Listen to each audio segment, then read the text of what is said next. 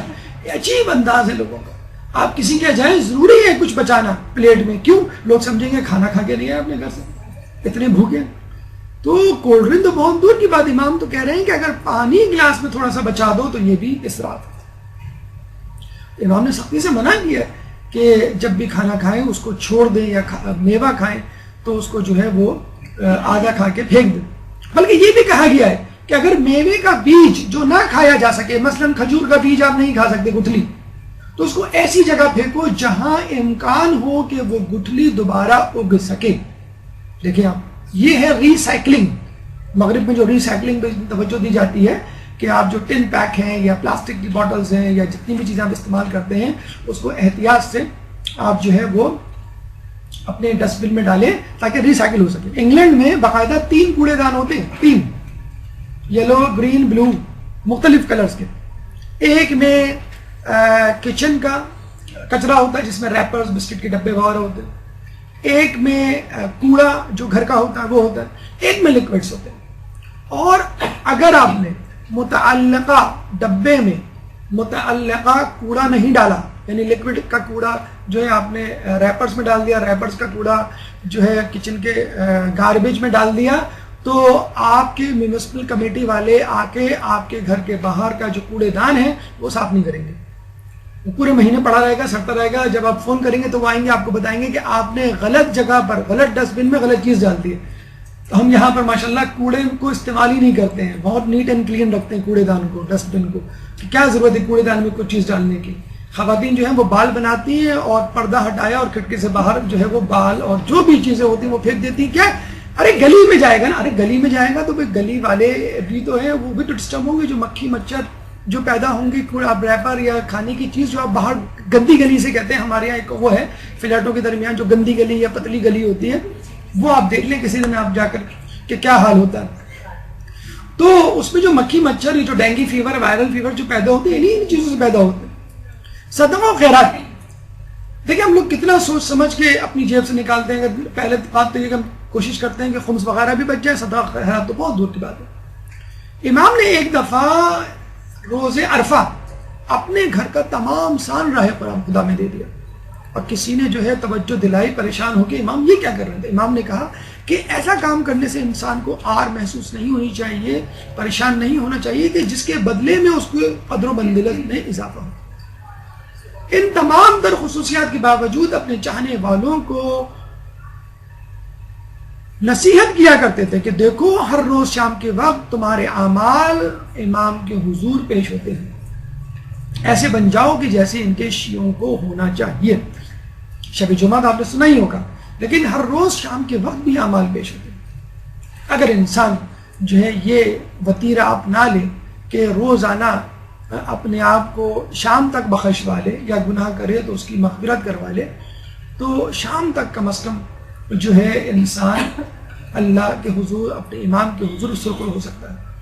تو ہفتے وار نہیں, سالانہ نہیں, بلکہ یومیہ طور پہ اپنے احتساب کا اہتمام کیجیے, اور یہ ذہن میں رکھیے مغربین سے پہلے یعنی شام کے وقت آپ کے اعمال جو ہے وہ امام کے سامنے پیش ہوں گے. اعترافات, امام کی شخصیت کا اعتراف نہ صرف شیعہ ان کے ماننے والوں بلکہ اغیار نے بھی کیا ہے. ابن حجر اسقلانی مشہور اہل سنت کے عالم دین, آپ کہتے ہیں کہ آپ تمام لوگوں میں جلیل القدر اور عظیم المرتبت تھے, یعنی آپ کی شخصیت تمام لوگوں میں برتر و افضل اور عظیم تھی. یہ اعتراف جو ایک غیر شیعہ فرد نے بھی آپ کے سامنے کیا, بلکہ حجر اسقلانی کی ایک کتاب ہے سوائق المحرقہ, جس میں اصحاب رسول پر ایک باب باندھا ہے. اور جب علی کے فضائل کی باری آئی تو یہ لکھا ہے کہ جتنی فضیلتوں کی روایات امام علی, حضرت علی سے منقول ہیں, منسوب ہیں, کے بارے میں منسوب ہیں, کے بارے میں منقول ہیں, اتنی روایات کسی بھی صحابی رسول سے منسوب نہیں. بہت بڑے عالم دین, ان کا یہ جسے کہتے ہیں اعتراف, اور خود امام رضا کے بارے میں اعتراف کہ آپ تمام لوگوں میں جلیل القدر اور عظیم المرتبت تھے. عبد الرحمن جامی مشہور صوفی بزرگ کہتے ہیں کہ آپ کی باتیں یعنی امام علیہ السلام کی باتیں حکیمانہ، عمل درست، کردار محفوظ، عن الخطا تھا. جب ہم اپنے ائمہ کو معصوم کہتے ہیں تو دلیل کے ساتھ کہتے ہیں، تواریخ کے ثبوت کے ساتھ کہتے ہیں، حیات طیبہ کی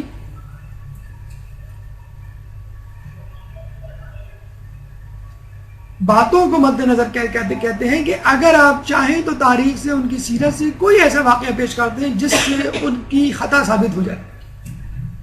الحمدللہ خود تاریخ اس بات پر گواہی دیتی نظر آتی ہے کہ ہمارے اہل بیت، ہمارے ائمہ تمام کے تمام معصوم تھے. مولوی مبین حنفی جن کی کتاب وسیلۃ النجات مشہور تاریخ کی کتاب ہے، آپ فرماتے ہیں آپ کو وراثت میں علم ما کان وما یکون عطا ہوا تھا. یعنی آپ کا علم جہانوں کے علم پر محیط تھا، جو ہوا اور جو نہیں ہوا.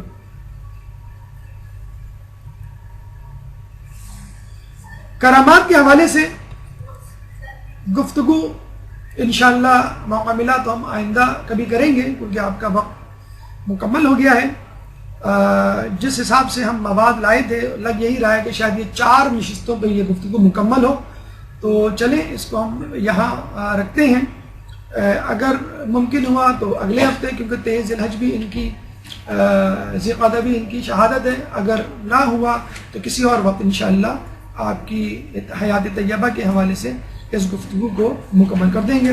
اس گفتگو اب تک کی گفتگو سے متعلق اگر آپ کے ذہن میں کوئی سوال ہے تو آپ کر سکتے ہیں. اس سے پہلے ایک درود پڑھ دیجئے محمد والے.